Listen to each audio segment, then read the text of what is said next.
together. Let's make our voice soft and sweeter. சரி first வந்துட்டு நான் இந்த லைன் பாடுறேன்.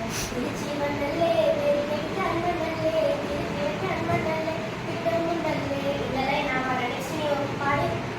சேவன் மண்ணல்லே தெருக்கு விட்டா முன்னாலே தெருக்கு விட்டா முன்னாலே விட்டமுண்டல்லே. ஓகே இதே மாதிரி பாடுறியா? இதுக்கு அடுத்து வந்துட்டு நான் ராமையா நீதாங்கா பாட்டா சேதாரங்கா ராரங்கம்மா கொடுத்து போட்டா சம்பவம். திருச்சி மண்ணல்லே தெரிக்க விட்ட அன்மண்ணல்லே திருத்தி வைக்க அன்மண்ணல்லே திட்டமுண்டல்லே. சேவன் மண்ணல்லே தெருக்கு விட்டா முன்னாலே